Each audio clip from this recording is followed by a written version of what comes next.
All right, joining me once again here on the Matthew Filipowicz Show is my friend Mariame Kaba. Mariame is a Chicago-based organizer, an educator, and a writer. She is the founder and director of Project NIA, a group working to end youth incarceration, and a writer for the blog Prison Culture, which you can find at usprisonculture.com. You can also follow her on Twitter at Prison Culture. Mariame, thank you so much for being on the show again. Thanks for having me, Matt. All right, so Mariame, we're actually going to start out with kind of a big topic today, and it's something that I'm very, very interested in. I know you are someone who is a proponent of the abolition of prisons in the United States, and I'm as I said a little before we went on the air, I think I'm almost there. I think I'm like 96, 97% about like complete abolition would be the way to go. I'm definitely against. I'm definitely for abolition for nonviolent offenders. I'm definitely against the drug war. I'm definitely against police violence, all of this stuff. But I guess let's start out give us a little kind of the big picture when it comes to prison abolition and what it might look like in the United States. Sure. Well, I think I would say first and foremost that if you're talking about abolition, then you're talking about a long-term political project that involves the dismantling of prisons, policing, and surveillance. All of those things make up what many abolitionists would consider the prison industrial complex. And so, the idea is that those things have to be dismantled in order for, actual justice to come into being. And I also, it's not just a political project that involves dismantling. It's also a political project that involves building. So a big part of abolition is dreaming and imagining another world that is focused on repairing relationships, that is focusing on actual accountability as opposed to punishment. That is really a world that is focused on uprooting all different kinds of oppressions. So a lot of people ask me, the easy question I think that people like to ask is always a question of, what about, what are we going to do about dangerous people? And, how are we going to deal with that? And give me the answers to all those questions. And my response to that is always pretty simple. It's number one is that I'm not responsible for giving anybody the answers to anything. Right. I'm responsible to, come up with my own critiques of what the current system holds. And I'm responsible for, with other people, thinking through how to start alternatives in my own community, alternatives outside of prison industrial complex. I'm responsible for coming up with my own my own morality around how I interact with these current systems, which are incredibly oppressive. And then all together, every one of us are responsible for figuring out how we're going to build that separate world. But if you are interested in kind of starting from the dangerous people question, my response is always, is everybody who's dangerous currently locked up in a prison? There are lots of people who are very dangerous people who maybe haven't murdered people, but have been responsible indirectly for lots of people's deaths. For example, people who tanked the economy, to the tune of $14 trillion worth of destroyed wealth that people are still trying to dig out of right now. Incredibly dangerous people. But they're roaming around our streets quite happily, We aren't locking up mostly quote-unquote dangerous people in the first place. So the issue and the question about that is often a canard. For me, it's a way of trying to just hold on to what we consider to be safety, by having a place where we put the undesirable people. The difference, I think, in my thinking is that overwhelmingly in our culture, the undesirable people always end up looking the same. And I wonder about that, right? Why is it that the dangerous people are overwhelmingly supposedly black and brown people in this country? Why are the dangerous people always poor? Why are the dangerous people with mental illness? Why is that the case, right? Power and access to resources seems to make you less dangerous to certain people in our culture.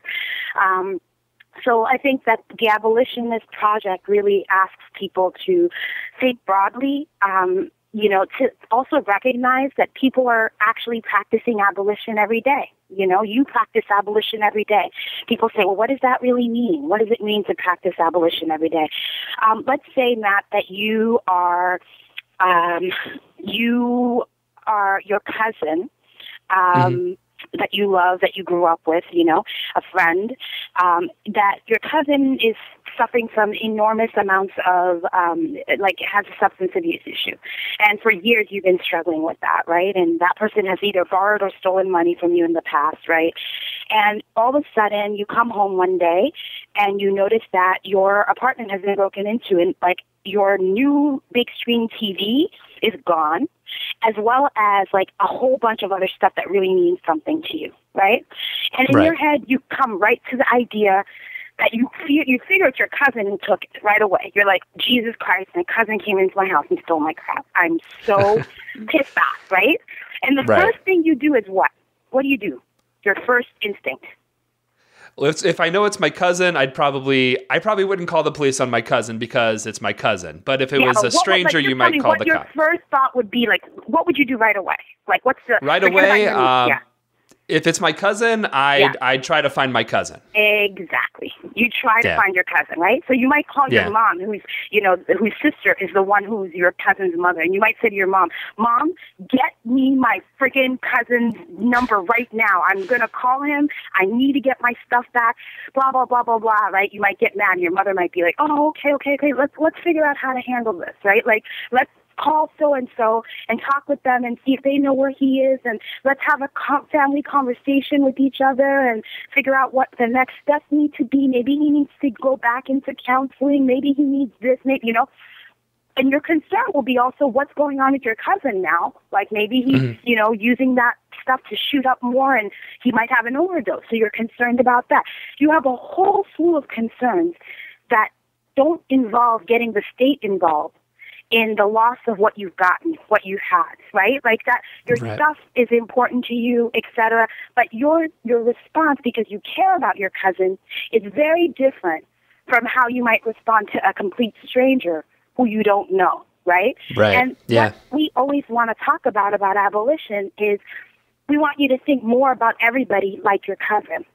And we want you to also try to understand what putting somebody within that particular system actually does to that person, right? And I think one of the greatest examples my friend Kelly gave actually this weekend was a friend of hers murdered a store owner in a meth-induced kind of psychosis. But he ended up killing this man who was known to the community, bludgeoned him to death, right?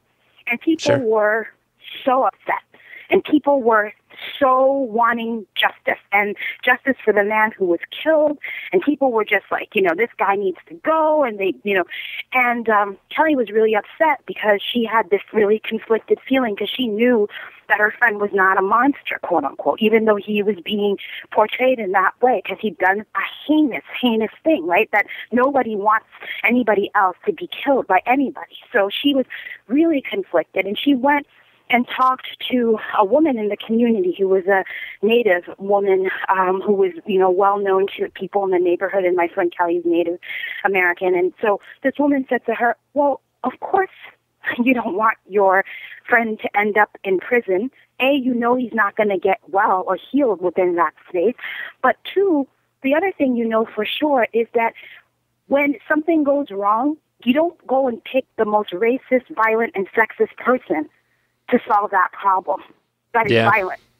You don't go looking, for that person to be the solution to that particular problem. You don't go oh, okay, my cousin is stealing money from me. He's a drug addict. You don't go to another addict in the midst of their addict who's doing really incredibly violent, to solve that problem, right?